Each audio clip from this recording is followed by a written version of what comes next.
Hello and welcome to another grammar video with me, John. Today I'd like to discuss modal verbs with you.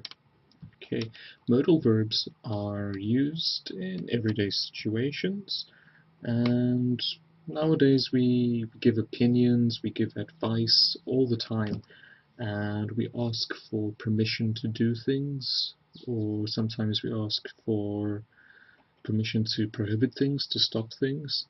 So that's why we use modal verbs. Okay, and we use them in daily life. We don't even notice that we are using them. Okay, in this presentation I'd like to explain the different types of modal verbs and also give you some examples and show you how we use them. Okay, so first of all, what are modal verbs? Modal verbs are special verbs. They behave very differently to normal verbs. There are some important differences. Okay, number one, modal verbs do not take S in the third person. They do not take S in the third person. For example, he can speak Chinese. He can speak Chinese. Okay, no S. Another example, she should be here by 9. She should be here by 9. Okay, that's the first use. The second one, the second difference is you use not to make modal verbs negative, even in simple present and simple past. You use not to make modal verbs negative, even in the simple present and simple past.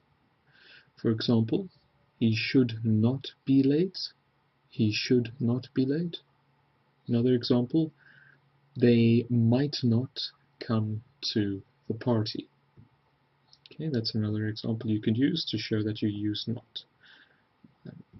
Okay, another difference is many modal verbs cannot be used in the past tenses or the future tenses. They cannot be used in past tenses or future tenses, many of them.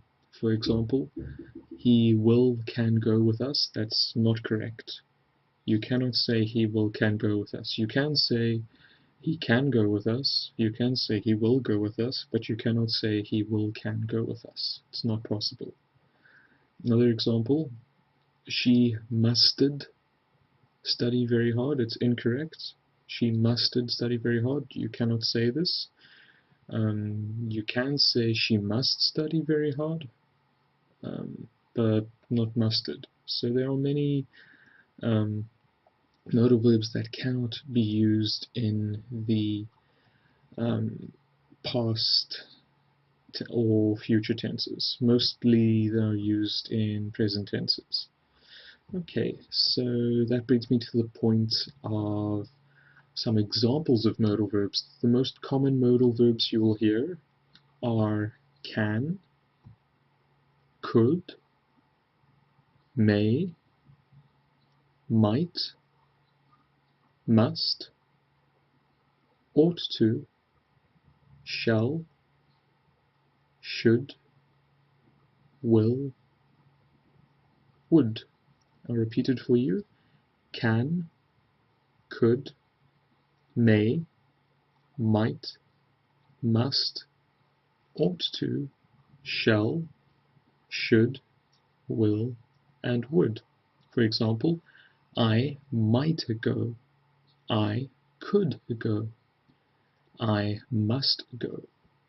I will go.